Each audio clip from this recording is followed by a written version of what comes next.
E é isso aí, pessoal. Estamos aqui mais uma vez com o nosso Pod Letras, Will. É isso aí, é isso aí.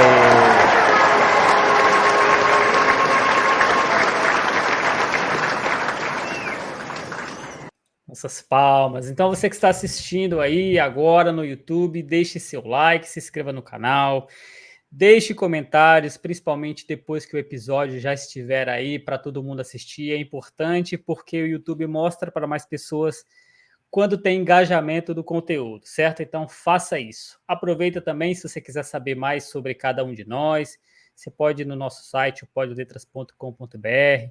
Tem links lá, como do Spotify, que você pode ir seguir a gente, mais de 220 episódios semanalmente atualizados, tudo bem? Faça isso.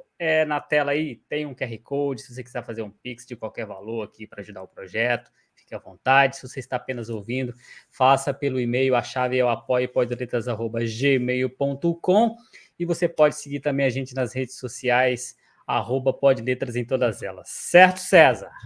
Certíssimo.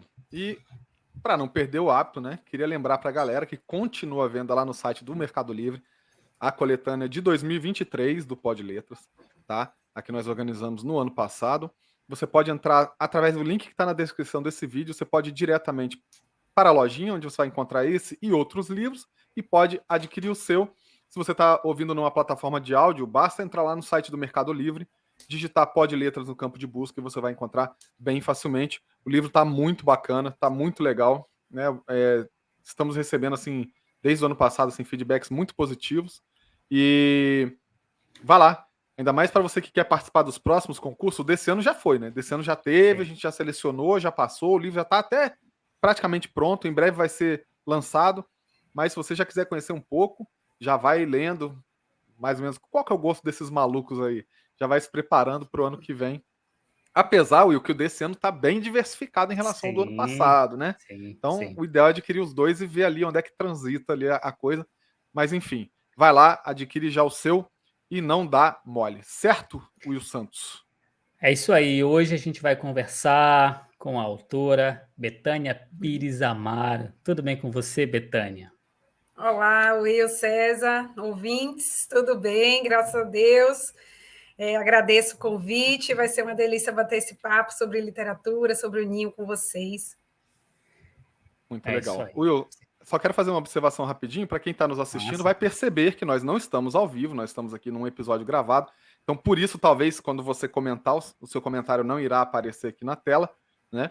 Mas a Betânia tem uma agenda muito ocupada, muito atarefada. Nós encontramos uma brechinha aqui para gravar. Então, esse episódio especialmente vai ser gravado para vocês, certo? Pois é. É uma agenda chamada Aurora, Betânia? Uma agenda chamada Bebê de 3 meses, gente. Essa é a mais puxada que tem.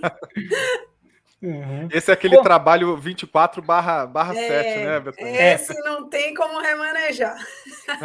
Vamos começar falando por isso, porque a gente teve aqui a Fabiane Guimarães, que também está com bebezinha, e ela falou assim que estava muito cansada, porque realmente desgasta bastante, e ela realmente assim não tinha mais tempo para muitas coisas, mas mesmo assim ela disse que tentaria, nos momentos assim de pouca folga, escrever alguma coisa, produzir um próximo livro e tal. Como é que está sendo para você esse momento de maternidade, né? Fala um pouco dessa sua experiência, aliado com essas possibilidades de escrever ou não, ter que dar uma pausa, as coisas que estão na sua cabeça. Como é que você está fazendo? Olha, eu de cara, eu já espero que a Fabiane continue escrevendo, porque eu adoro a literatura dela. Realmente admiro muito o trabalho dela. E sei o quão difícil é para a gente que, enfim, está envolvida ali com uma criancinha muito pequena, arranjar o tempo, né, de descanso mental, inclusive, que a escrita demanda. Acredito que depende muito da escritora, do escritor. Tem gente que consegue, tem mais facilidade de escrever no meio do caos, né? Tem gente que escreve ali em qualquer lugar, tá no metrô, tá num café, tá ali numa mini pausa de alguma coisa, numa fila, já consegue desenvolver ali um parágrafo que seja.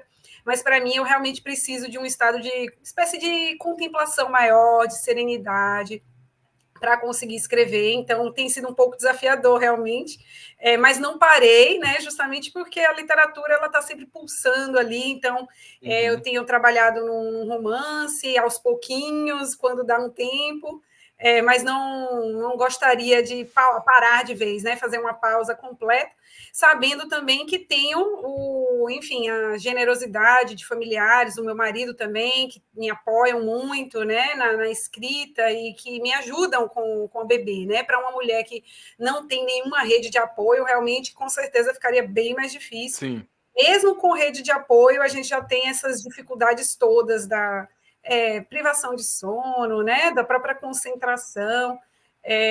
Mas nós mulheres, como diria a Giovanna Madalosso, a gente está acostumada a produzir carregando as nossas crias, né? Como ela mesma diz, e eu espero que a maternidade vá acrescentar, né, ângulos e pontos de vista ainda mais pessoais e diversos aí nos meus próximos trabalhos. Isso aí. Muito bom. Bom, aqui a gente não segue muito nenhuma ordem, né? Então, já que ela deu um toque no assunto, eu já vou puxar esse assunto de uma vez, então. Daqui a pouco a gente começa a falar do livro dela. Vamos falar desse romance que você está escrevendo. O que está vindo aí? O que você está planejando? Tem a ver com o primeiro livro, a gente vai falar mais sobre o primeiro livro daqui a pouco. Mas já que ela já deu uma pincelada, vamos entrar de cabeça nessa daí. Quando você ainda não tinha parido, você disse que esperava terminar até o fim do ano. Continua eu espero. A esperança é a última que morre. Olha, gente, então, aí o romance ainda está nas primeiras versões, né? Como ocorreu com o Ninho, eu trabalhei por mais de um ano até a revisão do Ninho, né? E da mesma forma esse romance, eu espero ter diversas versões até ele chegar no ponto que eu quero. Mas já consigo adiantar que vai ser um romance também focado em mulheres, vai se passar aqui na Bahia, tendo por foco relações familiares, relações de maternidade também. Então, ainda estou desenvolvendo, né? Mas espero que até o fim do ano eu tenha pelo menos uma versão mais concretizada, assim, mais finalizada, para apresentar. Espero ter novidades aí no ano que vem. Vamos ver. Vai depender um pouco de Aurora. Você viu que ela foi tão prudente quanto o Eduardo Spohr, né? Que o Eduardo Spohr falou assim, ó, tenho esperança de terminar esse ano, né? Não garantiu nada. Exatamente. Não vou prometer nada para ninguém. Agora não depende só de mim. A Aurora não gosta muito de esperar, não. Já notei isso. Agora dia o seu livro... dela. O seu livro agora vai ser a 4 mãos, Betânia. Você vai ter que dar créditos para a Aurora lá. É verdade, eu vou mesmo, viu? Ela está participando ativamente. Normalmente ela está dormindo no meu colo quando eu estou escrevendo. Então ela está sempre ali, parte do processo. Tá certo.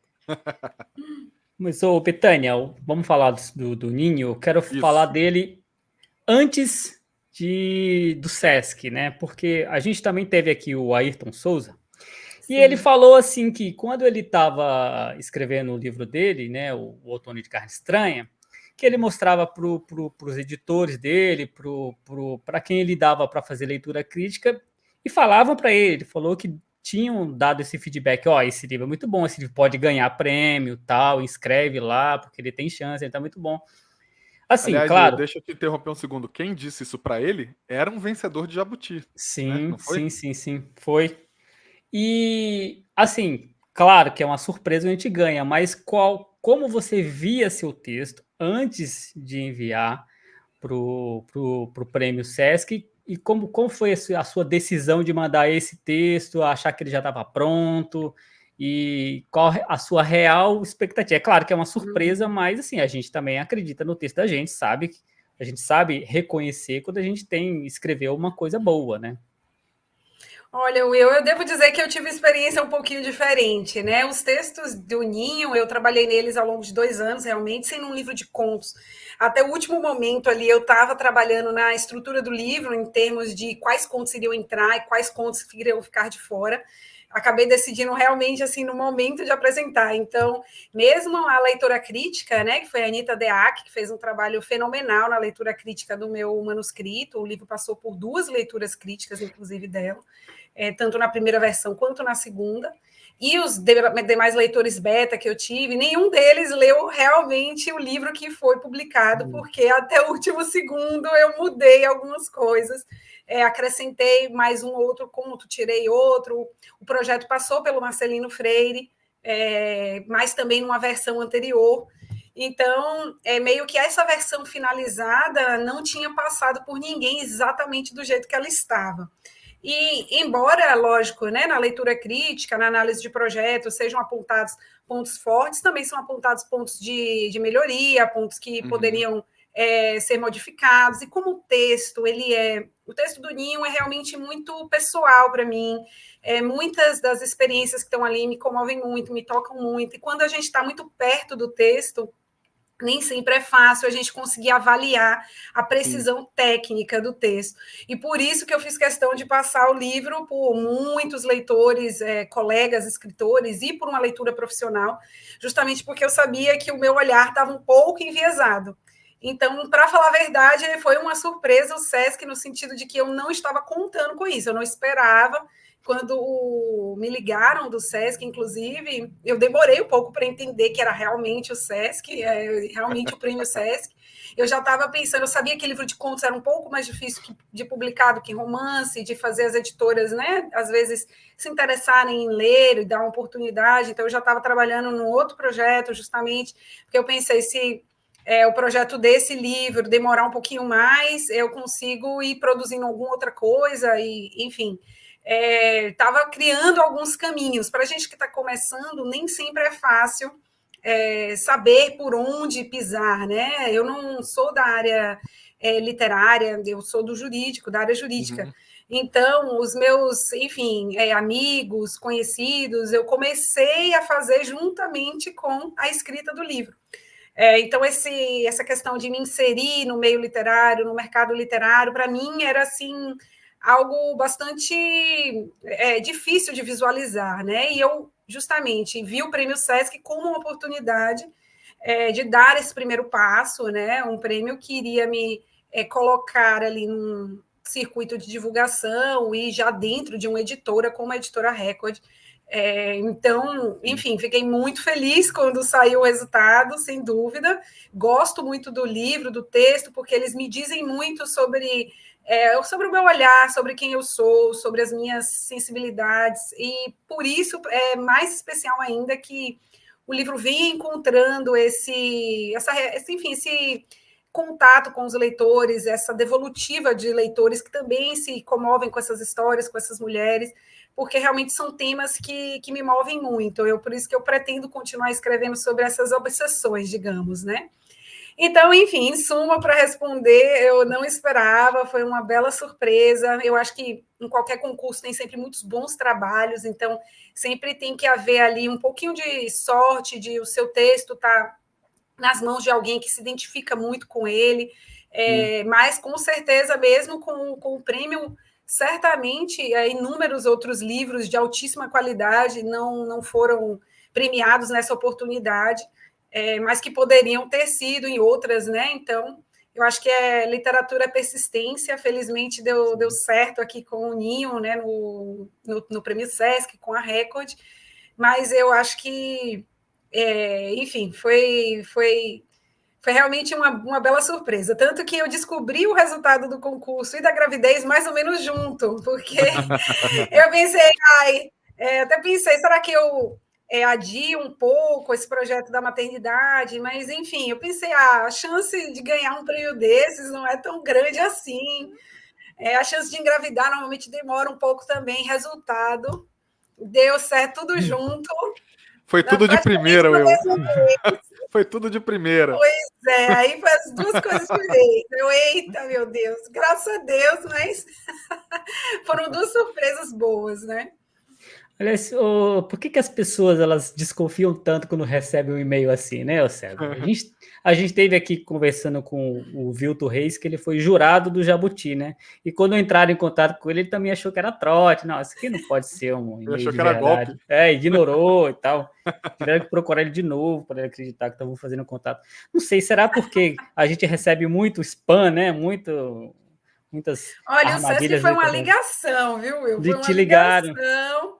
Sim, me ligaram, mas de início foi o Henrique que falou comigo, e eu achei que era para alguma coletânea. Ele fez alguma brincadeira nesse sentido, eu achei que fosse alguma coletânea de contos e tal. Eu falei, olha, eu não posso dispor desses contos, porque eles estão concorrendo no prêmio. E aí que ele me falou, não, aqui realmente é do prêmio. E eu estava no trabalho, assim, sabe quando sua cabeça está meio perdida, assim? Aí fiquei, meu Deus, perdida. Ainda não podia dar notícia para ninguém, né? Porque eles avisam um pouquinho antes, pedem para a gente não falar ainda, para poder, enfim, cumprir lá com a divulgação da própria instituição. E aí, enfim, foi uma surpresa maravilhosa. Fiquei muito feliz, realmente. Você não fez nenhum post enigmático, não? Não fiz. Só Redes para instigar, sociais. assim. Olha, redes sociais eu comecei mais depois do livro, assim, justamente para tentar fazer. Para mim é muito importante que o livro chegue nas leitoras, nos leitores. Então eu venho fazendo um trabalho mais focado nisso depois, né, da publicação do livro. Mas de forma geral, não sou aquela pessoa que tem grande, enfim, trânsito nas redes sociais. Eu sou um pouco como eu falei, né, da contemplação. Eu gosto, às vezes, de me desconectar um pouco.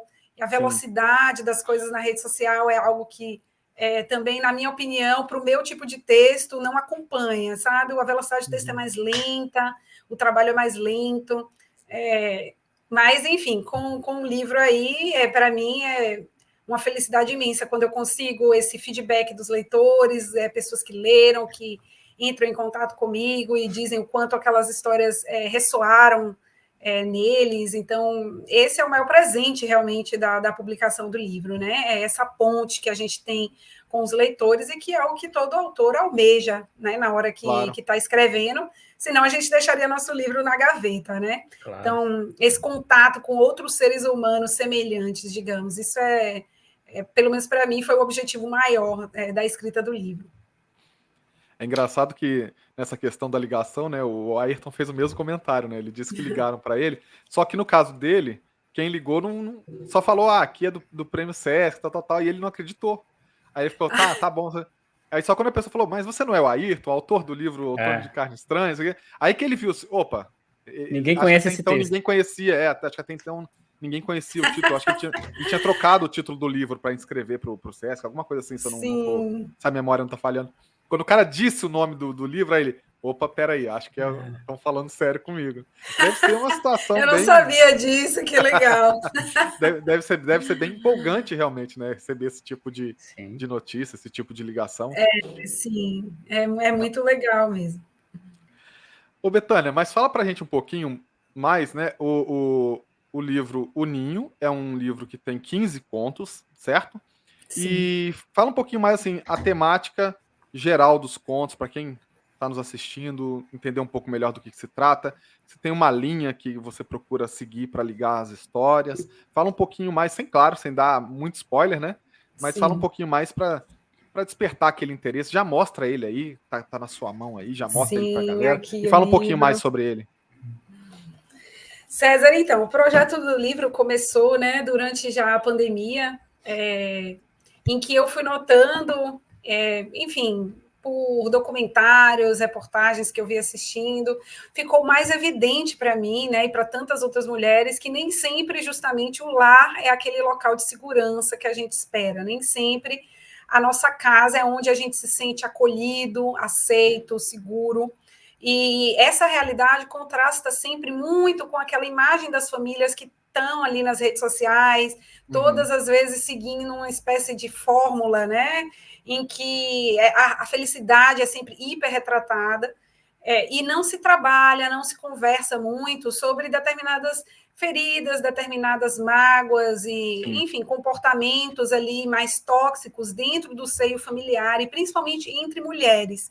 Então, esse foi um foco do livro, tratar de dinâmicas familiares entre mulheres e da reprodução de comportamentos, né, tóxicos ou de dificuldades, padrões, às vezes até de abuso, entre mulheres ao longo de uma família e o quanto é comum que esses comportamentos sejam reproduzidos de uma geração para outra. Então, a ideia é mostrar o quão difícil é escapar desses condicionamentos familiares. E o projeto do livro, enfim, embora tivesse essa ideia, né, ele começou, na verdade, bem diferente. Ao longo do tempo, na medida em que eu ia escrevendo, eu fui percebendo que esses temas familiares estavam ali permeando o meu texto, volta e meia eu estava voltando a eles estavam aparecendo sem que eu controlasse, porque na hora que eu escrevo um conto, eu começo a partir de um ponto de partida, mas eu deixo o texto fluir, nem sempre todos os elementos eram pensados de início, eu vou construindo muitas vezes à medida que o texto vai avançando. Embora, logicamente, houvesse uma espécie de mapa de pontos centrais que eu queria que o conto abordasse, mas não sou aquela autora que planeja do início ao fim. Então, quando eu percebi isso, que essas famílias estavam ali se infiltrando realmente na minha literatura, eu pensei em alterar o projeto completamente para focar realmente o livro nesses textos, e aí reunir esses textos, né? Fui, enfim, alterando lá até o último minuto, porque a gente sempre escreve sobre uma obsessão, digamos, e essa foi a minha, e eu descobri isso, né? Eu não sabia premeditadamente, foi algo que eu descobri escrevendo. Tenho vários contos nessa temática que não entraram no livro, por exemplo, mas o fio condutor dessas histórias foi mais ou menos esse, dinâmicas familiares em que essas mulheres, a interação entre mulheres principalmente, embora haja também contos com interação entre mulheres e homens, né? Mas é focado na interação entre mulheres e o quanto às vezes essas mulheres se machucam uma a outra, às vezes reproduzindo comportamentos de suas mães, de suas avós, e não conseguindo realmente sair dessa teia, desses padrões de comportamento, muitas vezes nocivos a elas mesmas e, enfim, as suas filhas, netas, etc. Então, a ideia foi justamente tratar dessas famílias imperfeitas, fugir dessa idealização da família que a gente vê nas redes sociais, e trabalhar temáticas que me são mais sensíveis, né? Como a questão dos distúrbios alimentares, que frutificam muito dentro das famílias, sem que se fale sobre isso, racismo dentro das famílias, violências dentro das famílias, e conflitos também que, apesar de não terem uma gravidade desse tipo, ainda assim deixam suas marcas, né? Divórcios, rivalidades ali entre irmãs, por exemplo, é algo que é trabalhado também. Então, foi mais ou menos nessa linha que eu pensei os contos, e começando já com frases de nossas famílias, né, para justamente colocar o leitor já de entrada em contato com suas próprias experiências familiares. Ô, Bethânia, mas deixa eu só complementar, então, porque eu entendi você falando um pouco do seu processo, mas eu quero entender que parte desse processo, em que momento exato a coletânea saiu de uma coletânea de contos curtos voltadas para o humor para chegar no ponto que chegou. Da onde que o humor virou essa análise mais profunda das tragédias familiares? Olha, então, foi logo assim no período da pandemia, eu comecei a estudar mais literatura, eu já escrevo desde sempre, mas escrevia assim, sem maiores preocupações técnicas, né? Então, com a pandemia, eu pensei, a gente ressignifica muita coisa na nossa vida numa situação daquelas, né? E eu pensei, vou agora realmente atrás daquilo pelo qual eu sou realmente apaixonada, embora, logicamente, exerço o direito com muito amor, mas é a literatura, sem dúvida, que me move, que me comove diariamente. Eu acho que a leitura esteve comigo desde que eu me lembro, que eu sou gente, assim, eu estava ali com um livro, eu não saio sem um livro. Sou muito grata a todos os autores que, enfim, me formaram, que abriram caminhos também para a escrita aí feita por mulheres. Então, enfim, durante a pandemia eu recuperei toda essa paixão pela literatura e pensei, vou trabalhar de uma forma mais técnica no meu texto. Então, passei a frequentar alguns cursos, oficinas, a partir dali surgiram contos mais curtos, porque às vezes nos exercícios era frequente que a gente tivesse um limite, né, de espaço na hora de escrever. E eu adoro humor, acho difícil, inclusive, encontrar contos de humor, então tinha focado inicialmente nisso, né? Ainda não pensava em escrever um livro propriamente quando comecei a escrever esses textos. Depois eu pensei, posso reunir isso daqui num projeto de livro de contos de humor. Mas, enfim, à medida que eu ia escrevendo, como eu falei, né, fui sair do Clipe, eu fiz uma oficina com a Cíntia Moscovici, algumas oficinas do Sesc online.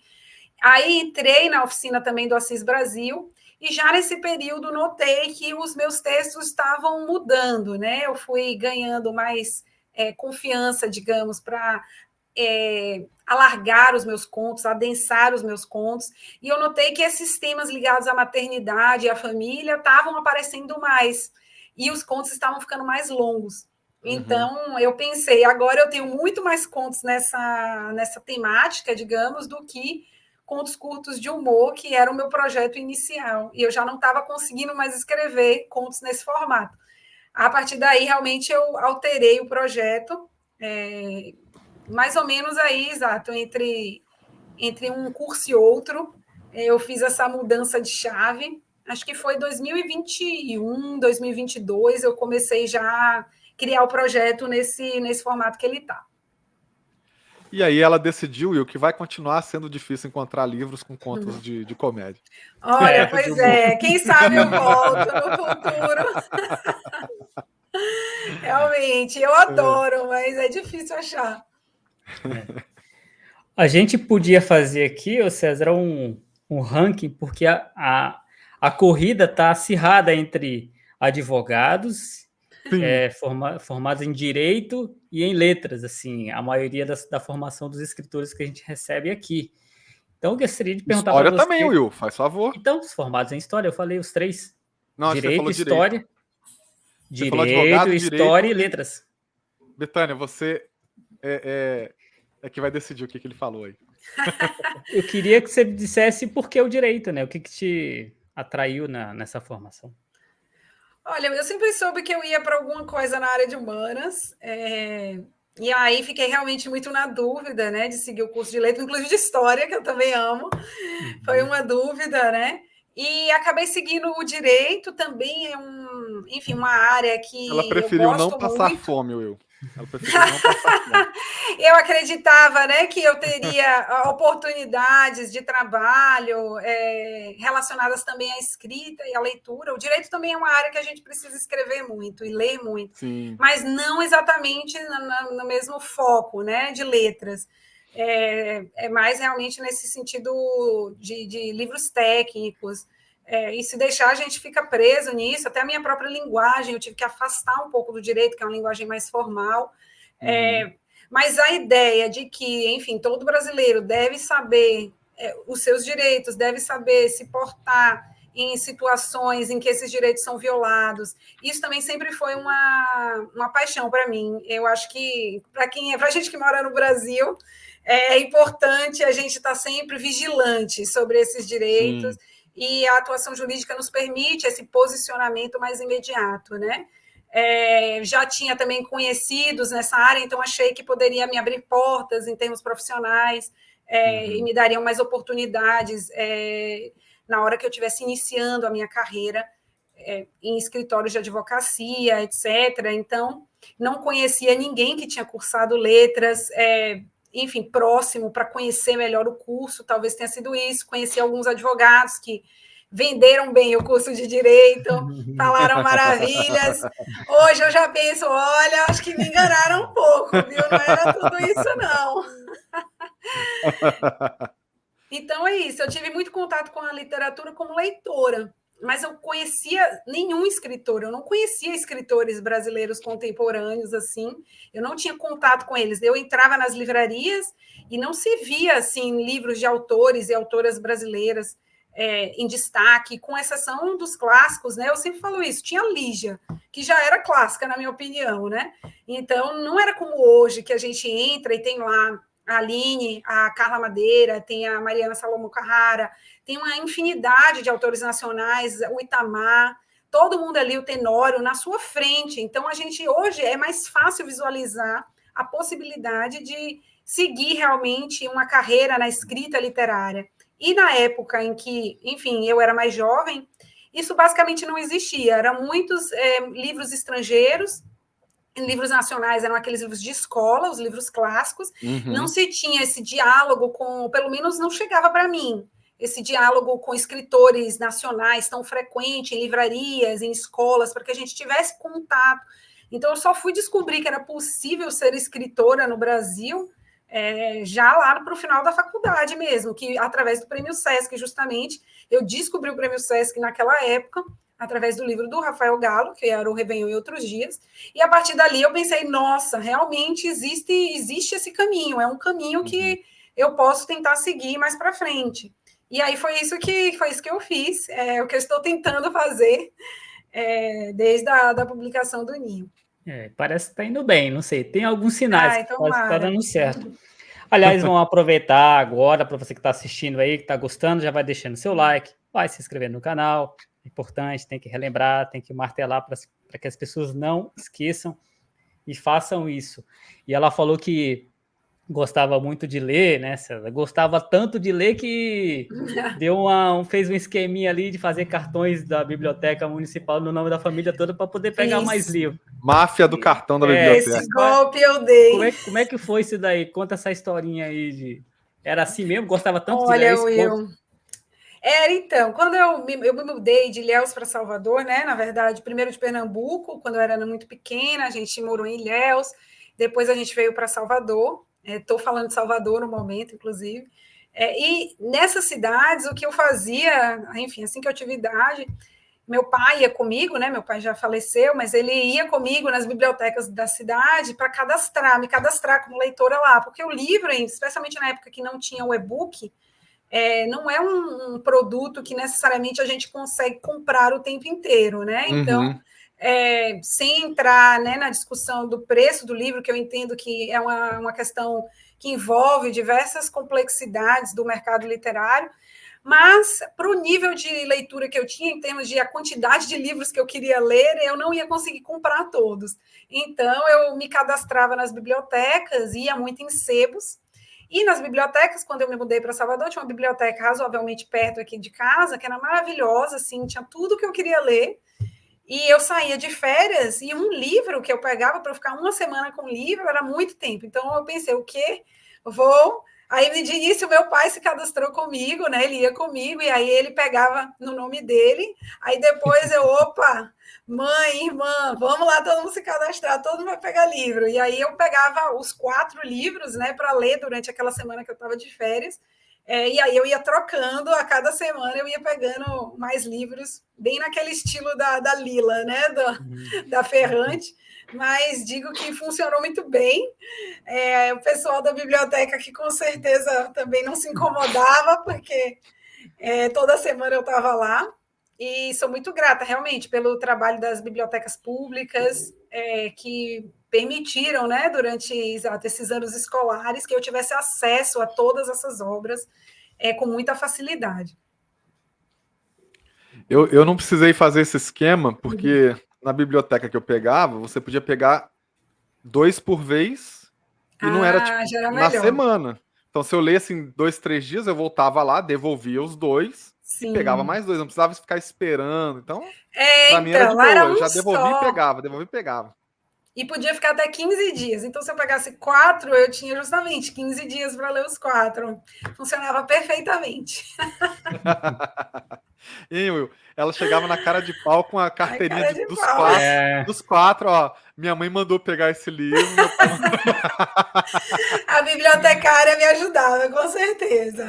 É porque também, exato, os bibliotecários, eu voltei lá, né, recentemente com as minhas primas mais jovens, para que elas justamente também se cadastrassem, e a gente nota a felicidade de quem trabalha com livros em ver o livro circular, né? Então, essa é uma coisa que eu já sinto como leitora, quando a gente tem um livro, especialmente que a gente gosta, e outra pessoa vai e pega esse livro, é como se fosse, como diz lá o meme, né? O livro está recomendando uma pessoa. A gente cria essa espécie de empatia mesmo, né? Por quem lê as mesmas coisas que a gente.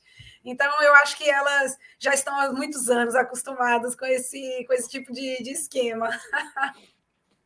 eu acho que seria até interessante. Eu não sei se isso existe, porque faz muitos anos que eu não vou numa biblioteca, para dizer bem a verdade, né? Com a facilidade da internet, a gente acaba pegando. Sim. Ou compra físico mesmo pela internet, ou um e-book pela internet, enfim. É verdade.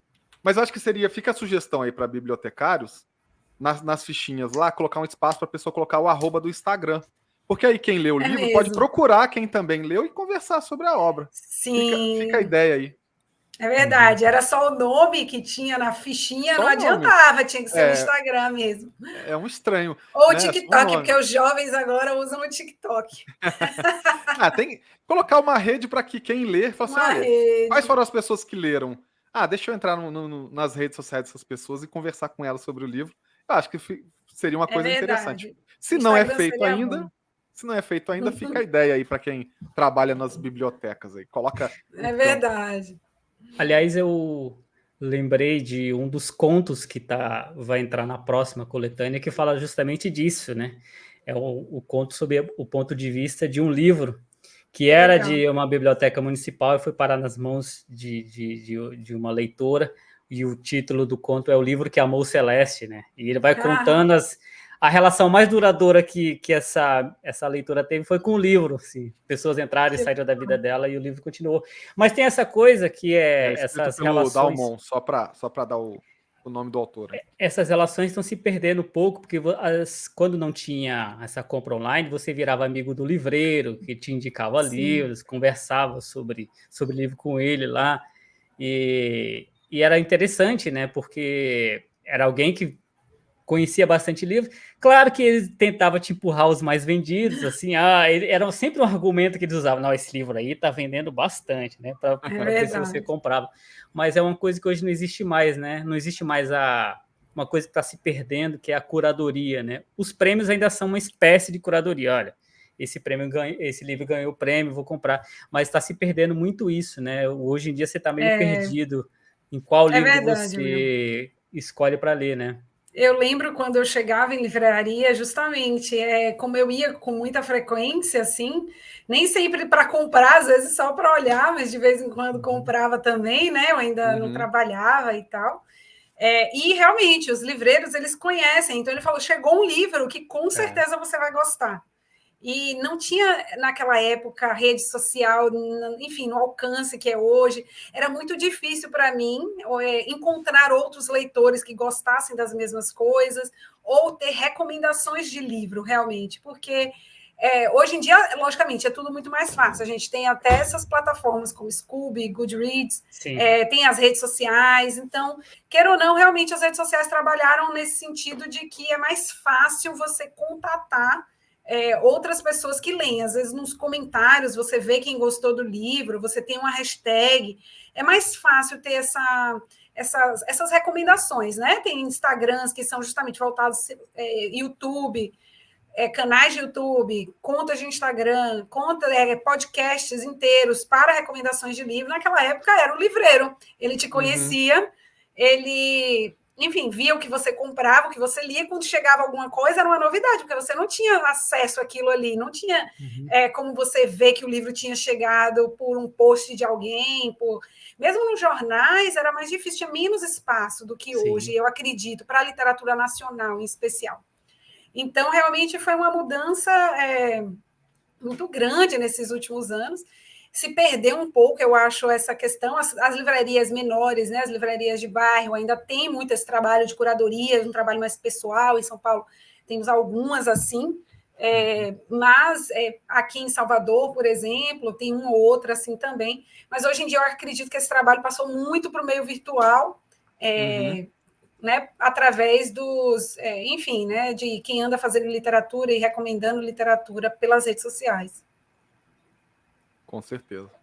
As livrarias hoje em dia, inclusive, elas estão começando a entender que elas têm que ser promotora de eventos também para mantê-las vivas. Então, muito lançamento de livro, muitos painéis, muitas discussões para atrair as pessoas para o ambiente da livraria e lá consumirem os livros, né? E que é um ambiente que, assim, espero que realmente não se perca jamais, porque é muito gostoso você estar numa livraria, conversando ali com outras pessoas que têm os mesmos interesses, está cercado de livro. Para quem ama livro, estar cercado de livro já é por si uma felicidade, o cheiro dos livros, aquele ambiente maravilhoso, né? Bota um cafezinho ali, pronto, tá perfeito.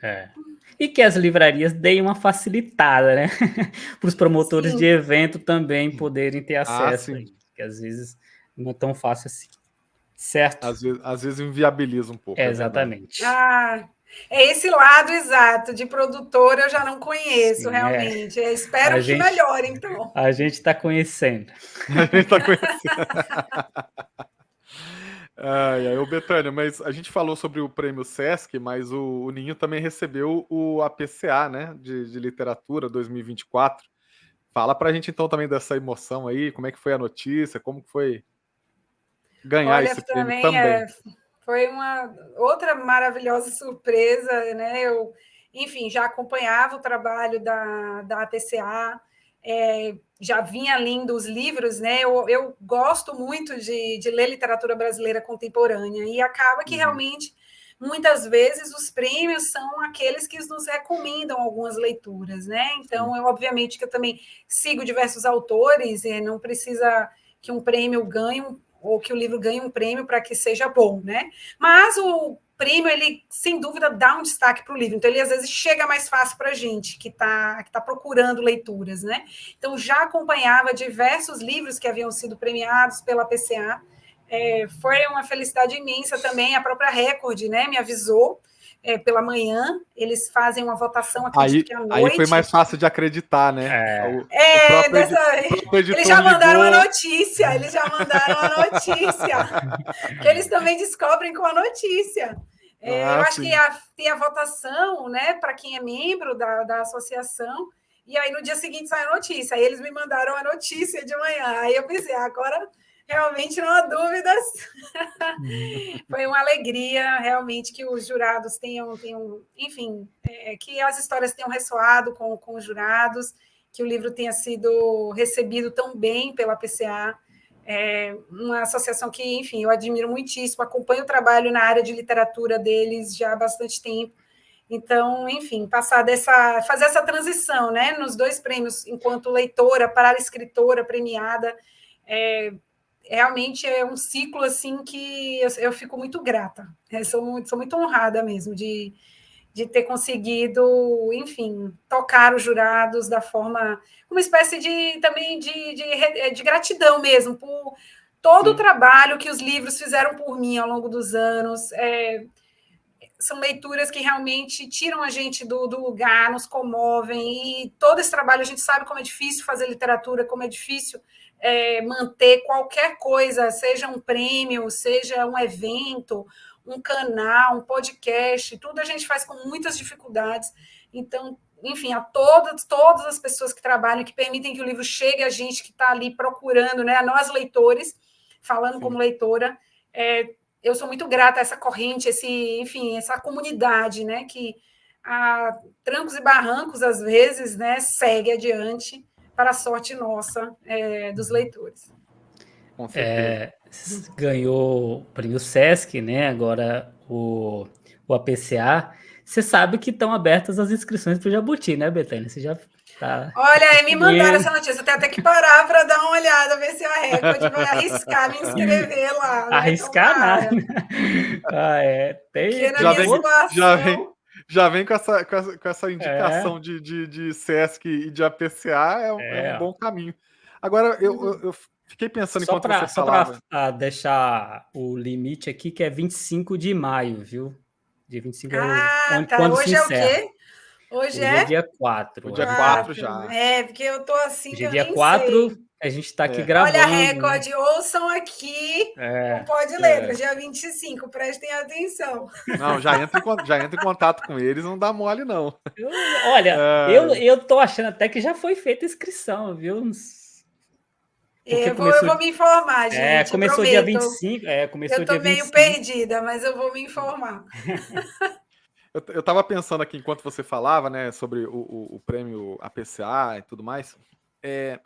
Às vezes acontece de ter autores que escrevem alguns livros e é aquela coisa, né? É no underground ali, não atinge leitor, não consegue chegar a lugar algum. Como você mesma ressaltou, eu não diria nem literatura, eu diria que cultura, trabalhar com cultura no Brasil é um ato assim sei lá, de resistência mesmo, de coragem, porque, sim. né?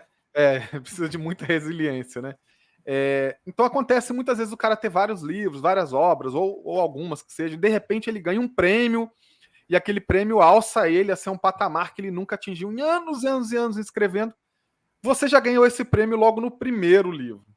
Né? Então, de repente, não tem essa diferença para dizer assim, olha, eu era completamente desconhecido, escrevi não sei quantos anos e acabei... tudo mudou, tudo virou. Mas a pergunta ainda é válida. O que mudou para você desde que você venceu o Prêmio Sesc? Assim, como foi a procura? Como foi a abordagem das pessoas? A Record já falou assim, olha, o próximo livro seu a gente quer dar uma olhada antes de qualquer pessoa. Ou outras editoras também já estão querendo tirar a boquinha da Record. O que mudou a partir do momento que o prêmio é anunciado?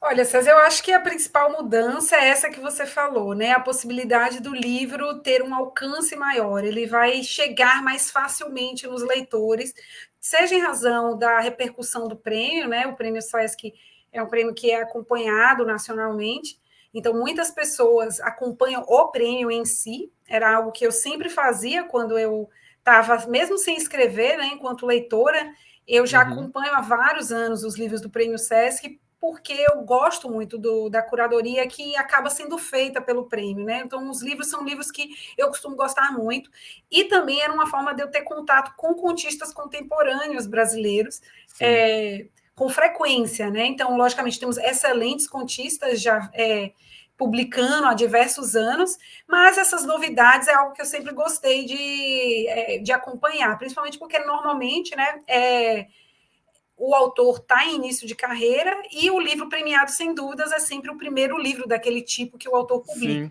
Então, para acompanhar quem está surgindo no mercado literário, o que vem sendo feito em termos técnicos na literatura, na escrita de contos e de romances também.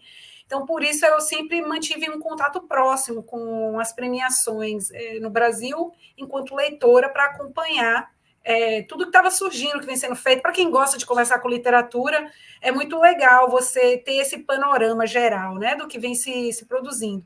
Então, o Prêmio Sesc, ele permitiu justamente que eu fizesse essa transição de uma autora que escrevia sem conhecer ninguém, realmente. Eu lembro que quando a Giovanna Madalosso lançou o movimento Grande Dia para Escritoras, né, junto com outras mulheres, e eu comentei com meu marido, nossa, será que eu vou? Porque eu não publiquei um livro ainda, eu tinha contos publicados em coletâneas, mas a gente tem um pouco de dificuldade de se assumir escritor antes da publicação de um livro, principalmente, né? Muitas vezes até depois da publicação. E eu não tinha esse livro publicado, pensei, ai meu Deus, será que eu vou merecer estar junto dessas outras mulheres que, enfim, estão aí fazendo a literatura acontecer, estão abrindo caminho para outras mulheres, e resolvi ir. Felizmente, foi assim um dia maravilhoso que a gente teve lá no estádio do Pacaembu. Tiramos a foto, consegui conversar e conhecer muitas outras escritoras. E para quem não é do meio literário, esse contato é sim valiosíssimo, porque, como eu falei, eu tenho poucas pessoas com quem conversar sobre literatura. Depois da publicação do livro, já, enfim, muito melhor agora, né? Mas antes tinha pouco contato com escritores que estavam realmente publicando, que estavam ali realmente inseridos no mercado literário, ainda que de forma independente, mas, enfim, que tivessem esses mesmos objetivos, digamos. Sim. Então, foi maravilhoso estar lá, compartilhar isso com essas outras mulheres. não sabia, obviamente, se o livro, né, ia ser premiado ou não, então já tinha planejado ali algumas estratégias para tentar fazer que o livro chegasse em algumas editoras, que as pessoas, enfim, pelo menos dentro das editoras lessem e dessem uma oportunidade ao livro. Tinha listado algumas editoras cujo trabalho eu gosto, pensei que poderiam gostar do projeto. Felizmente saiu o prêmio, né? E a partir de então realmente as coisas ficam mais fáceis, porque o prêmio tem essa repercussão e ele também conta com a distribuição, né? Contava com a distribuição da Record, que faz o livro realmente chegar nas livrarias de uma forma muito efetiva. Então eu chego nos lugares, na grande maioria das vezes o livro está lá. As pessoas conseguem acessar o livro. E ainda pela forma virtual, que também facilita bastante, né? Muitas pessoas preferem ler virtual hoje em dia, então ela chega ali enfim, na plataforma que ela estiver operando, o que ela prefira, e ela já consegue comprar o livro e ter acesso imediato ao livro. Então, tudo isso realmente é uma mudança muito grande de quando você está escrevendo dentro da sua casa, sem grandes conhecimentos acerca do mercado literário, e depois, né, com o livro já publicado, em que você já tem bastante orientação por parte da editora, por parte do próprio SESC, à época, que fez algumas reuniões conosco, que tratou um pouco da divulgação do livro. Então, realmente, assim, foi uma felicidade enorme e sem o prêmio, com certeza eu iria persistir, acredito, mas o caminho teria sido mais difícil, sem dúvida. Como você falou, César, para quem faz literatura no Brasil não é muito fácil, o acesso, às vezes, às editoras, né? São muitas pessoas procurando ali a mesma coisa, nem sempre é fácil que o editor tenha tempo para ler o livro, né? Ainda mais um livro de contos, que nem sempre tem a mesma recepção do romance. Então, enfim, foi uma felicidade muito grande realmente poder ter esse caminho um pouco mais claro para o livro e que o livro tenha contado com a recepção carinhosa dos jurados, dos leitores que têm tido contato comigo, de vocês que vêm promovendo a literatura brasileira. Já agradeço muito tanto pelo convite como pelo trabalho de vocês, que eu também já acompanhava pelo YouTube. E, enfim, foi mais nesse sentido, realmente. Embora eu tivesse início de carreira, eu já tinha uma noção de possíveis dificuldades e sei que muitas delas foram contornadas pela questão do prêmio. É aquele negócio, né? O pontapé inicial foi bem dado, agora é só manter, né? E subindo Vamos mais, torcer. né? Agora, Betânia, você falou do seu processo de escrita desse livro, que demorou um tempo razoável, um tempo bom. Hein? Você escreveu, reescreveu, mudou, mexeu. E você sabe que a gente não termina um livro, né? A gente para de escrever. Chega um momento que para. Foi isso. Eu queria saber até que ponto é bom e é ruim demorar um tempo como este escrevendo um livro, porque às vezes, como aconteceu já no meu caso, aconteceu que eu fiquei 1 ano sem mexer, aí eu voltei, é horrível, né? Porque você perde uma conexão que você estava ali com a história, você está com a história na cabeça, mas o que está escrito ali, às vezes você não sabe nem como continuar de onde você parou e tal, e você vai acrescentando coisas, vai mudando, quanto mais tempo você leva, mais mudanças você faz. O quanto é bom, porque talvez coisas que você, talvez se tivesse terminado logo, entregue o livro, não teria acrescentado, e o quanto é ruim de nunca parar de mexer e nunca achar o ponto certo.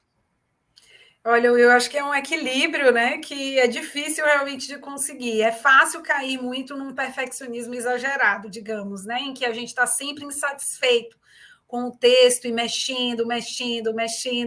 Nunca, enfim, a gente está achando que aquilo ali está pronto.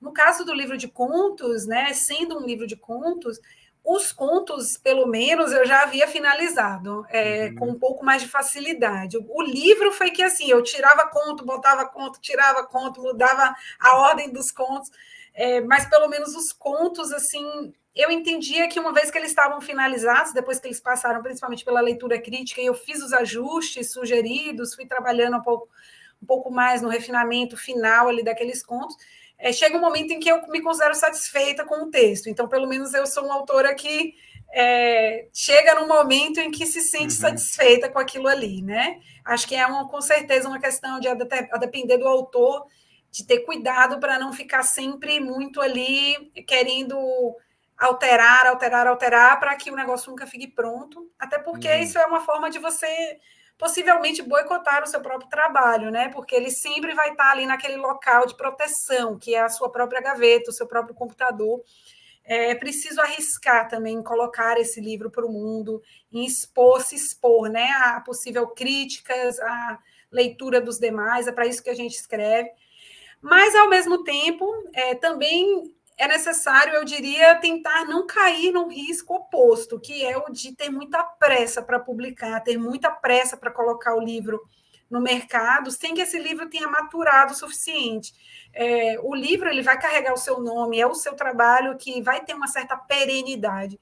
Então, por isso, precisa ser algo que você realmente tenha revisado, tenha amadurecido, tenha contado de uma forma ideal, né? Com a leitura de colegas que possam te dar um feedback ali para você ter uma ideia de como esse livro está sendo recebido por quem está lendo. Nem sempre aquilo que a gente quer passar está sendo passado pelo texto. Sim. Então, esse amadurecimento do texto, pelo menos um amadurecimento mínimo, eu acredito que é importante. Quando eu fiz a primeira versão do Ninho, inclusive, a Anita Deac, né, que fez a leitura crítica do manuscrito, ela diz claramente, esse livro não está pronto, se eu fosse você, eu não publicaria esse livro agora, continue trabalhando, que ele vai chegar no ponto certo.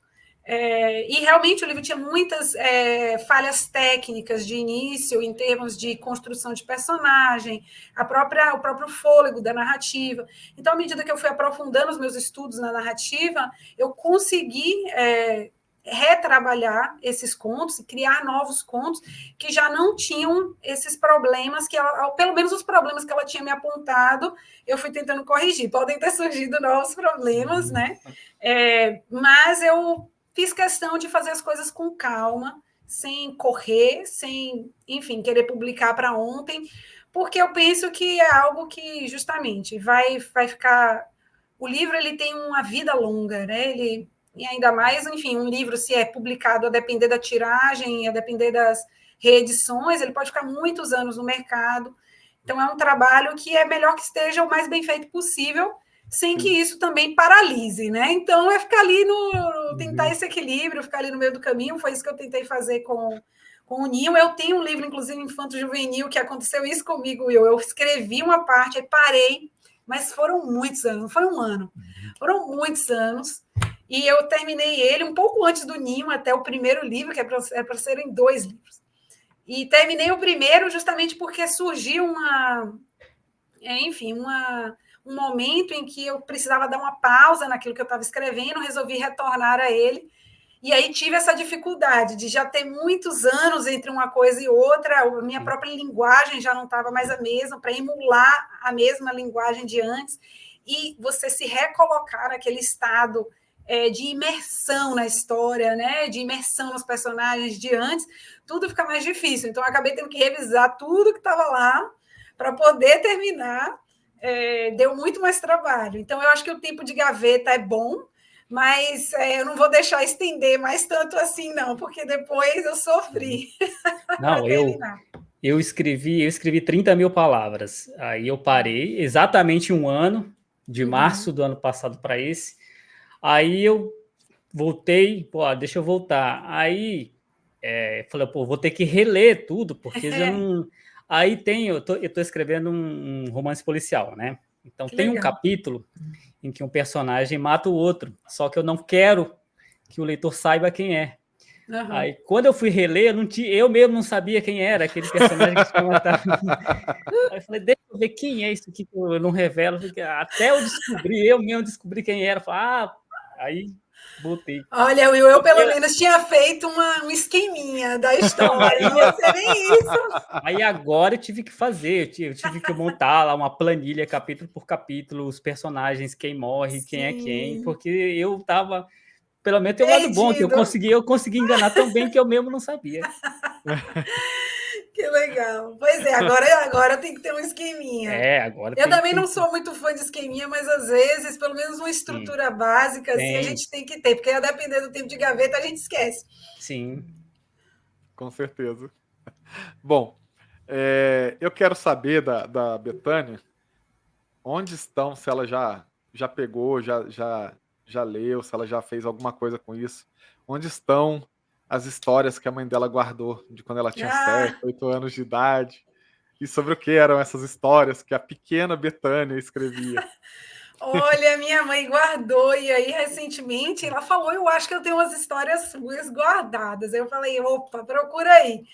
E ela tinha mesmo algumas, né, dessa idade mais jovenzinha, e era sempre sobre uma menina, as escolas, as aulas, as amigas dela, e ela mesma, né? E eu ri muito, né? Cheguei a postar no meu Instagram um ou dois trechos assim de. Um era uma escola que precisava de reforma, que já naquela época eu estava achando um absurdo, que a escola precisava de reforma, e, enfim, o governo não estava ajudando, as pessoas iam ter que fazer elas mesmas a reforma da escola, então essa foi uma. Outra era de uma menina que, enfim, com as relações familiares dela, com a avó, que ficava pedindo água e depois não queria beber, ela falou: agora você vai beber essa água, avó. Então, gostava muito de escrever ao longo, né, da minha juventude. Eu sempre estava escrevendo alguma coisa, normalmente. Eu leio e gosto muito de todos os gêneros, né? Quando eu era mais adolescente, então eu escrevia coisas também mais focadas ali no meu universo, né, adolescente.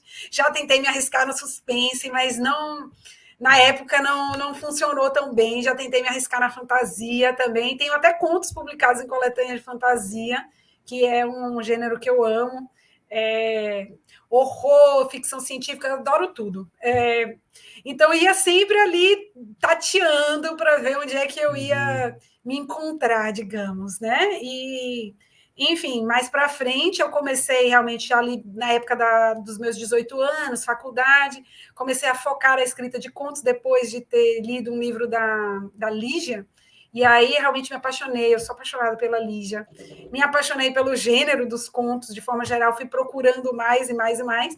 E, enfim, fui direcionando a minha escrita para a escrita de contos, né? Mas antes disso, eu escrevia um pouquinho de tudo. Vou até ver se eu ainda tenho uns arquivos antigos no computador, ver o que eu consigo cavar de lá, nos HDs que ficaram. Muito Muito bom, muito legal. legal. Essas coisas que a gente escreve quando a gente é criança é muito legal, cara. É muito, muito bom. Eu não vou chorar, não, tá, Will? Fica tranquilo, eu não vou chorar do conto que foi roubado, da minha história que foi roubada. Vai, manda ver. Deixa pra lá. Quem quiser saber dos 200 Fiquei episódios, curiosa. olha, dos 200 episódios, ele fala em 50 deles dessa história que ele 53. escreveu. Ele escreveu quando era menino, que a professora pegou e não devolveu mais, tal. Poxa, César, eu acho que você Traumatizou. devia localizar essa professora. Eu não Traumatizou. lembro mais quem é, eu não lembro o nome dela, eu não lembro quem foi a professora. Faz Eu não um lembro nem. post às Eu não vezes, porque lembro eu nem. tive Eu já professores fiz. meus que Eu já entraram em fiz. contato, que foram meus professores, que tinham histórias minhas, até É. redações. Aí, ó. Foi bem legal. Quem sabe ela aparece, César, não perca as esperanças. É mais Quem fácil sabe se um indicar. dia eu ganhar um prêmio assim que leve o meu nome nacionalmente, aí eu conto essa história nacionalmente, quem sabe É, ela pensa, É sou eu, verdade. fui eu a ladra. é Deixa, mais deixa eu fácil. reparar aqui. Eu acho mais fácil você procurar terapia para superar. É. Mas, Betéria, me diga uma coisa, assim, o que a gente faz é uma coisa muito solitária, né? Quando a gente está escrevendo, quando a gente Sim. está produzindo ali, aí depois se aumenta um pouco o ciclo, que são as pessoas que vão fazer leitura beta, crítica, edição e tal. Mas eu quero saber de você, depois de tudo isso, quais foram as coisas boas, externas que te aconteceram, de eventos, pessoas que você conheceu, quais as coisas boas que a literatura te trouxe externamente, né? Fora a sua relação pessoal com ela. Sim. Olha, Will, de início, já de cara, assim, realmente o movimento Grande Dia para as Escritoras, que foi esse movimento, né, idealizado pela Giovana e, enfim, outras autoras. e que reuniam muitas mulheres lá no Pacaembu. Então, quando eu fui lá, eu conheci assim, muita gente legal, muitas mulheres que estavam escrevendo como eu o primeiro livro e que também estavam até um pouco inseguras de estarem ali se colocando como autoras, ou mulheres que tinham publicado mais livros em tiragens pequenas, mais para familiares e amigos, e que também estavam querendo fazer essa transição para uma escrita que conseguisse ter mais alcance, né? Então, já ali, essa noção de comunidade, de reunião com outras mulheres que estavam tentando fazer literatura, estavam fazendo literatura, já foi, assim, muito maravilhoso, algo que me colocou muito em contato com essa união que eu sinto, que eu já tinha com pessoas que liam, coisas que eu lia também, e aí passei a ter também com pessoas que escreviam, com mulheres principalmente que escrevem. E, em segundo lugar, eu diria que os cursos que eu fiz, oficinas, os eventos aos quais eu fui, por exemplo, a Flip, que foi assim também uma oportunidade maravilhosa de ter um contato direto com vários outros autores, que eu já acompanhava como leitora, então que agora ter o contato com essas obras de uma forma mais íntima, eu digamos, porque agora, enquanto escritora, né, eu consigo ler esses textos de uma forma diferente. Então, estou retornando, inclusive, a muitas obras que eu já gostava antes, agora gosto ainda mais quando eu vejo o trabalho que foi feito ali. Então, esse contato com outros escritores e nesses eventos, eu dividi uma mesa com a Juliana Leite também lá em Minas, que já era uma autora que eu acompanhava desde o Prêmio Sesc e cujo trabalho eu admiro muito.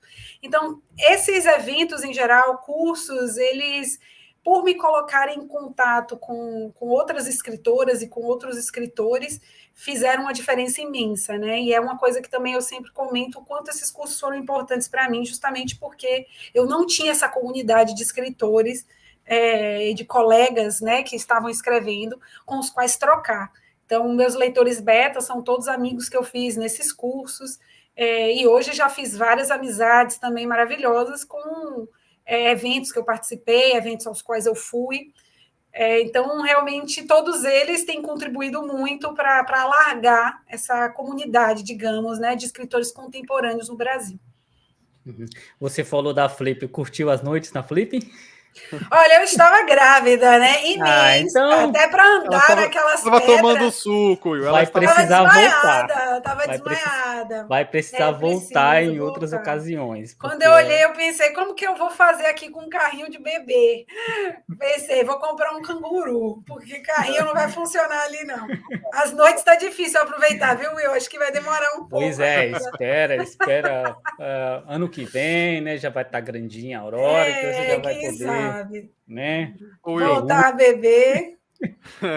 Sabe o que eu achei engraçado? O que da Betânia advogada ninguém gostava, porque ela falou que não tinha amigos. Da Betânia amigos essa é legal. Não, amigos da área literária, gente. Não machuque o coração dos meus amigos da área jurídica, que eu amo também, muito. Essa é boa. Galera, sejam nossos amigos, deixa o like nesse vídeo, se inscreve no canal, compartilha com a galera. Esse papo tá muito bacana aqui com a Betânia. Então vai lá, se inscreve, aciona as notificações, mostra para o YouTube que o conteúdo daqui é relevante. Como a gente falou hoje já e fala muitas vezes, o trabalho é um trabalho de resiliência mesmo, de luta, porque o reconhecimento é bem difícil. Se fosse um canal de bobagem, rapidinho tem um monte de meme, rapidinho tem um monte de inscrito, compartilhamento, tal. Mas não é. É de literatura, é de cultura, de arte. Então faz isso aí, se inscreve, compartilha, que vai ajudar muito a gente. Certo, Will? Isso. Ainda falando dessa coisa externa, teve algum comentário, alguma opinião, alguma resenha, alguma crítica que te surpreendeu sobre o seu texto? Olha, logo quando eu ganhei o prêmio, né? Eu lembro assim que uma jornalista entrou em contato comigo e ela pediu para que eu falasse um pouco do livro, e eu ia falando e eu notava que ela ficava assim em silêncio, assim, sabe? Silêncio do outro lado da linha. E ela, nossa, mas por que, tipo assim, chocada, por que você escreveu sobre essas coisas, assim, por que tanta coisa legal para você escrever? Você vai escrever sobre dores, vai escrever sobre enfim, conflitos. E eu, olha, mas enfim, né? Tentei explicar para ela quais foram as minhas motivações, e no final, mas no final, assim, há uma redenção para esses personagens, eles ficam felizes. E eu lembro que realmente isso me surpreendeu. Foi aí que eu pensei, realmente, para muitas pessoas é possível que. Enfim, pessoas principalmente que buscam a literatura como uma fonte, né, às vezes, de tranquilidade, elas querem muitas vezes algo mais leve, digamos, e que também, enfim, não tem nada de errado com isso, mas eu pensei que, poxa, o livro, aí de cara eu pensei, a recepção do livro, como será, né? Já fiquei com medo, porque o livro realmente toca em temas muito sensíveis, né? Toca em assuntos que a Ela gente pensou não assim, Will, era discute. melhor ter feito contos de comédia. Com certeza, Tá ela igual, pensou, devia ter ficado tá no igual o projeto. Chaves, era melhor ter ido ver o filme do Pelé. Aí isso me deixou um pouco temerosa com a recepção do livro, né? E, logicamente, inclusive eu adoro ler livros daqueles, sabe, que você lê só para descansar, super leves. E, normalmente, antes de dormir, eu pego um livro assim, inclusive, porque se for um livro muito denso, eu fico querendo estudar o livro e não consigo dormir. E hoje minhas horas de sono já são poucas, não dá para perder mais como antes. Mas isso me tornou um pouco temerosa, né? Foi logo de início, eu pensei, meu Deus, as pessoas podem achar muito pesado o livro, né? Mas, felizmente, ao longo desses últimos meses aí, em geral, tenho recebido muito carinho dos leitores. Teve um outro leitor que disse que não, enfim, não se sentia tão próximos das histórias, ou que não conseguia se identificar muito com os conflitos que estavam ali por conta enfim, das próprias experiências, o que logicamente também acontece. Um livro ele nunca vai ser unânime, universal, né? O livro ele é para algumas pessoas e felizmente por isso que é importante a gente ter o máximo de livros possível para justamente comunicar com todos os tipos de leitores. O que chega para mim, né, acaba tendo esse recorte, porque normalmente as pessoas que entram em contato são as pessoas que gostaram do livro e que me dão esse feedback de, enfim, histórias muitas vezes que elas também passaram, ou com as quais elas se identificaram muito, né, que se sensibilizaram. Mas, com certeza, o livro também vai encontrar leitores que vão pensar, não é muito para mim isso aqui, não, deixa eu passar para o próximo. Aliás, a literatura ela não tem abrangência de outras áreas em que os haters se pronunciam mais, né? Um músico, assim, sei lá, televisão, essas coisas, os haters vêm mais. Literatura é mais quem gosta de você. Os haters falam mais pelas costas. É verdade. Eu acho que quem não gosta não termina o livro, fecha e esquece também, muitas vezes, né? E não é aquela coisa como. Também a música, às vezes outras áreas, permitem uma repercussão e uma projeção, né, do artista muito grande. Então, os músicos, atores realmente famosos, assim, eles estão ali na cara de todo mundo, né? Então. Sim. Tem uma visibilidade maior com seus prós e seus contras. A literatura ainda está. Mas tem melhorado muito, né? Como eu falei, hoje em dia já está. Você chega nas livrarias, você já encontra, já tem autores brasileiros em diversos canais dando entrevista. Isso tem sido bem legal mesmo. Sim. Literatura, agora, você precisa ser até alfabetizado, né, César? Que dificulta um pouco para as pessoas. Pelo menos para ler e entender, né? Que às vezes a pessoa até alfabetizada sabe ler, mas é analfabeto funcional às vezes não ajuda muito, né? Mas o que eu ia te falar é o seguinte: a pessoa que disse que não conseguiu se conectar muito com a história, pelo menos é bom para ela, né? Porque já que a história fala de dores, de problemas, pelo menos é sinal de que ela teve uma vida um pouco mais verdade, boa. Mais próxima do ideal, né? Agora, aquela coisa, a abertura do seu livro vem com uma sequência de falas, né, que toda mãe fala para os seus filhos, né? Então, no mínimo, com o comecinho ali, o cara já vai se identificar, né? O negócio vem ali uma sequência, não tem nem vírgula, não tem nem nada, é pro cara ler sem fôlego mesmo aquilo ali, né? Então, aquilo ali o cara já se identifica, pelo menos. Pelo menos foi um objetivo, César. Eu espero que tenha trabalhado nesse sentido, né? A ideia era justamente que o leitor recuperasse experiências dele, de quando ele ouviu aquelas frases, como ele se sentiu, e já entrasse no livro com essa carga emocional, digamos, para, enfim, começar as histórias já num determinado estado de espírito muito próprio. Aliás, acho que é o sonho de todo filho, né? Crescer um dia e tá andando com a mãe em algum lugar, a mãe querer alguma coisa, falar, na volta a gente compra. É verdade. Tem uns memes no Instagram É verdade. sobre isso. Essa a gente ouviu muito. Muito, muito.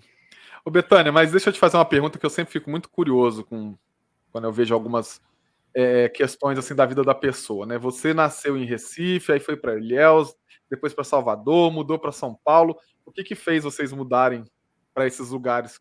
E por que depois São Paulo? Sim. Olha, meus pais trabalhavam no Banco do Brasil, né? Então tinha muito essa questão das mudanças a trabalho. Meu pai foi transferido para Recife, então a gente morava ali nos arredores quando eu era bem pequena. Mas voltamos, né, quando eu tinha acho que 3 anos, porque a família toda na Bahia, né, dos dois lados, então acabou que meus pais resolveram voltar e conseguiram essa colocação em Ilhéus. E eu cresci, passei a infância em Ilhéus, né? Então, apesar dos meus primeiros anos terem sido em Pernambuco, eu só passei a conhecer Pernambuco de verdade bem mais velha, que foi quando eu voltei, tenho amigos lá. Amo Pernambuco, um estado maravilhoso, mas a minha infância foi realmente em Ilhéus, né, no interior da Bahia. Com uns 10 anos mais ou menos, a gente se mudou para Salvador, tudo por conta dessas mudanças a trabalho dos meus pais, e cresci aqui. Só fui para São Paulo realmente quando fui fazer o mestrado, acabei começando a trabalhar também já lá em São Paulo e fiquei, né, conheci meu marido, casei, aí já estamos por lá uns 10 anos, mais ou menos. Muito bom. Então ela é pernambaiana, Will. Pois é. Mas as raízes estão aí nessas duas terras boas. Ela mesmo disse, nordestina 2 vezes. Duas vezes. Muito bom. Agora, deixa eu te perguntar uma coisa. Primeiro, assim, se as pessoas mais próximas, tipo mãe, seus pais, se leram, o que eles acharam, qual foi o feedback que eles te deram, assim, e o quanto te ajuda estar mais próximo de eventos como morar em São Paulo, por exemplo. A gente fala com muita galera do Norte e Nordeste. A gente falou aqui com a Miriam Scott, que é do Amazonas, então, assim, as dificuldades que você morar em outra região. E isso acontece, assim, ó, em tudo. Acabaram de divulgar um vídeo, porque vai ter o Rock in Rio, né? E aí fizeram um vídeo lá, emulando uma coisa, We Are The World, né? Os artistas brasileiros que vão estar no Rock in Rio. Aí postaram. Aí, primeiro comentário, não tem artista do Norte que vão participar.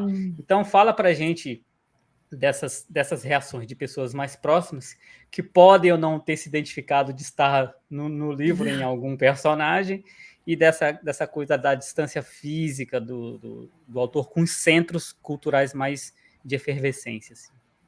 Sim.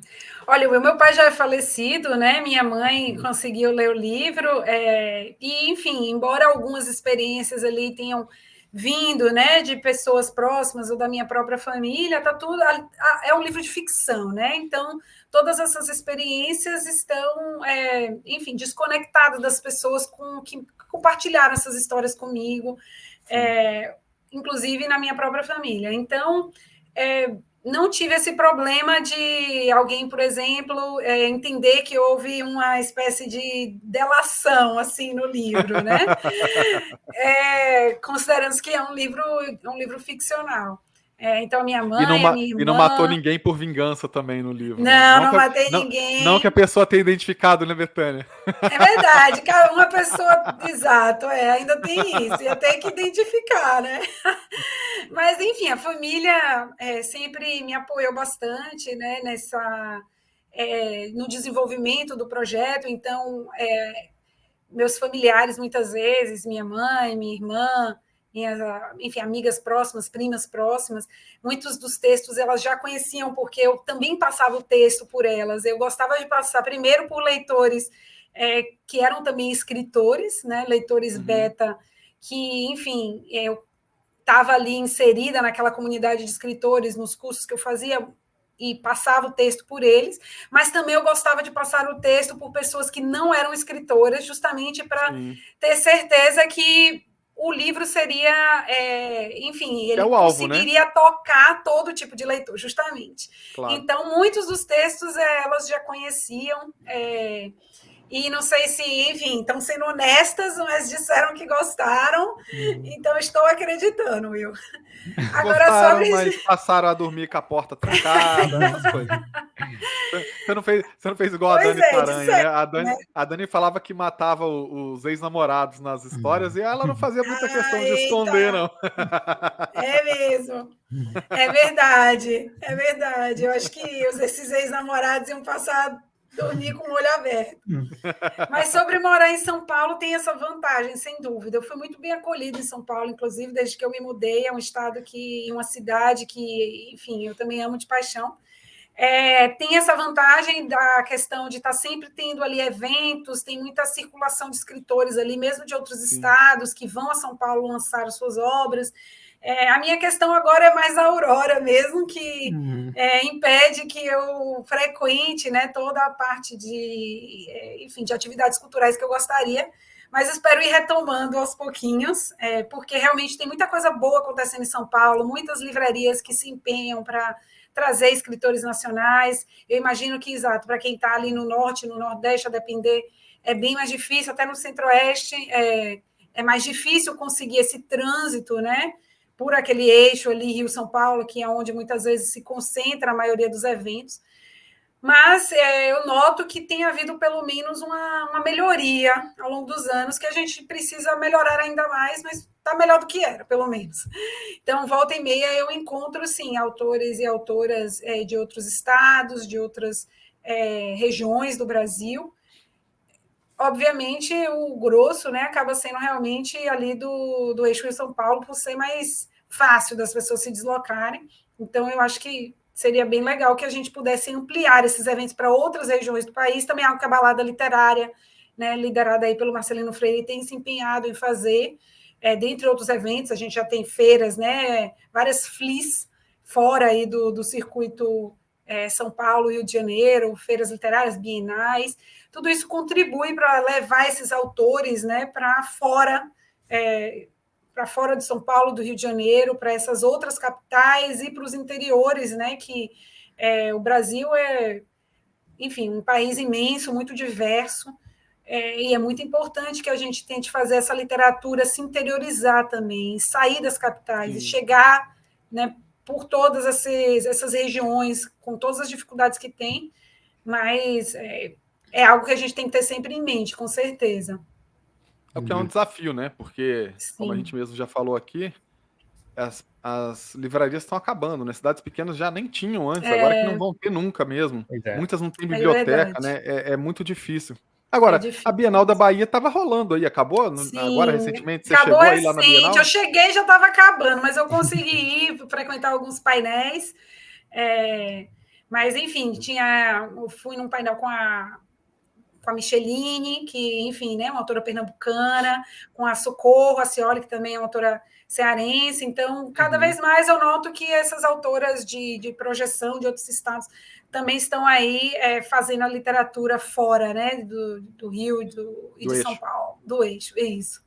Mas e a Bienal de São Paulo? Esse ano, a Aurora vai deixar você ir lá? Ou olha, espero, estou tentando convencê-la, a se comportar para ir comigo.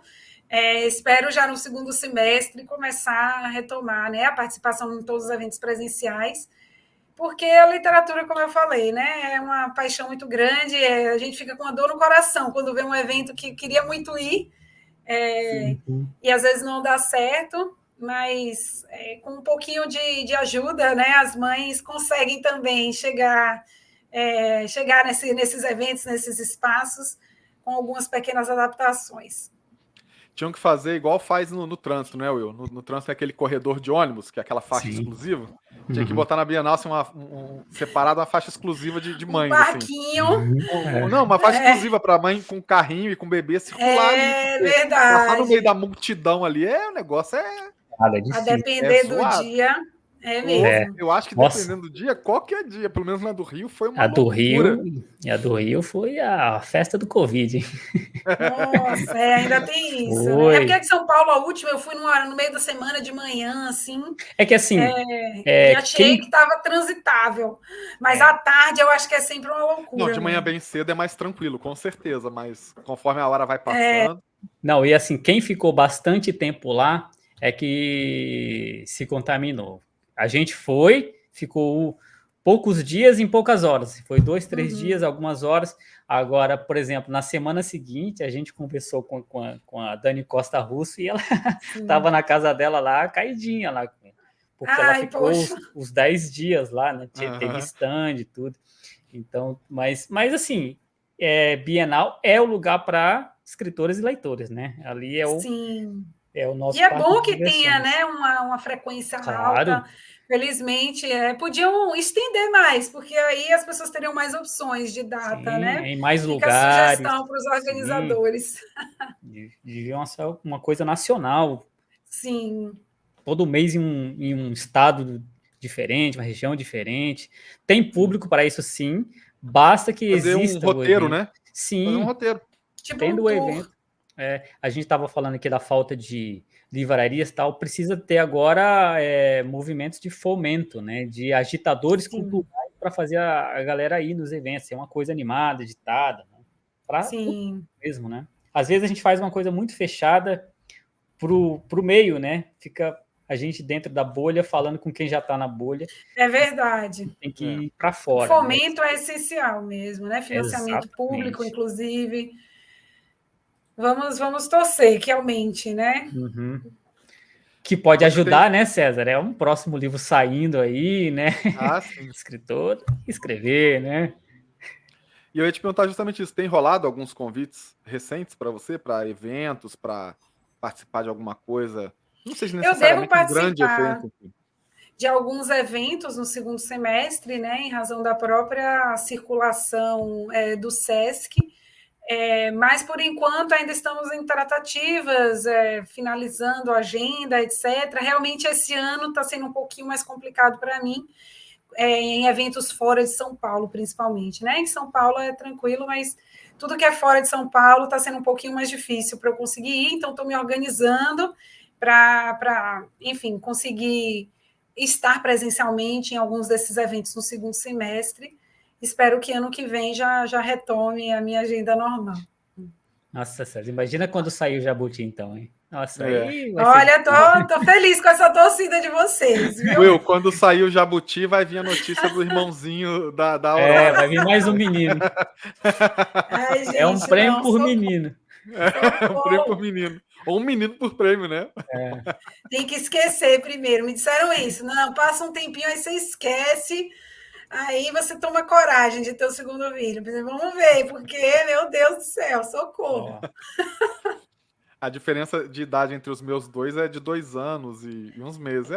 Dizem que é isso que você esquece. Vamos ver. Estou me lembrando muito bem ainda.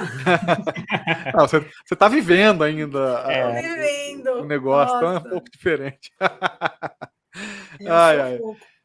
Mas é isso, gente. Infelizmente, tudo que é bom dura pouco e a gente tem que chegar ao final. E a galera fica lamentando. Mas a gente tem que chegar ao final, deixar aquele gostinho de quero mais também. Você que está aí nos assistindo, vai lá, segue a Betânia lá no Instagram. Lá tem bastante coisa dela, tem os links dela, enfim, lá tá. O tempo todo teve aí, né? Para quem está assistindo no YouTube. Para quem não está assistindo no YouTube, é @Betânia Pires Amaro. Betânia tem um H depois do T, tá? Então, Betânia Pires Amaro. Vai lá no Instagram e acompanha lá a carreira dela. Agradecer muito a galera que esteve aí assistindo aí, tanto no lançamento do vídeo, quanto quem vai assistir depois, né?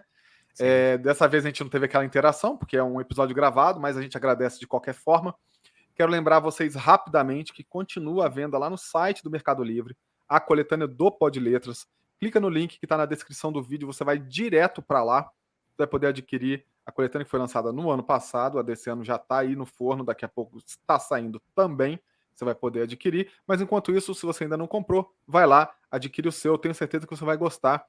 Tem lá os textos dos 10 selecionados, tem da galera aqui do Pod Letras e tem do nosso convidado especial, o César Bravo. Lembrando que a nossa convidada desse ano é a Larissa Brasil, então vai ter o texto dela também no livro que vai sair, além dos 10 selecionados, além da gente aqui do Pod Letras. Certo? Agradecer muito, muito a Betânia por ter aceito o nosso convite, pela participação. E eu vou passar a palavra para o Will, e como é de hábito, a Betânia encerra se despedindo para nós. É isso aí. Também agradeço a Betânia ter arranjado um tempinho, tá aí atarefada aí com a Aurora, que demanda um trabalho grande, mas encontrou um tempinho para falar com a gente aqui. Agradeço bastante. Reforçando para as pessoas a importância delas interagirem com o conteúdo aqui no YouTube, porque isso vai engajar mais o vídeo. Então, deixe comentários, qualquer comentário que seja, de preferência um elogio para a autora, né? Isso nunca é ruim. Então, faça isso, interaja. Nas redes sociais, @podletras em todas elas, é importante porque lá a gente posta conteúdo relevante como a agenda do mês, da semana, do dia, para você saber quem estará aqui. Inclusive, também no YouTube, você ativa as notificações, clica no sininho para que seja entregue para você um novo vídeo quando saia, tá bom?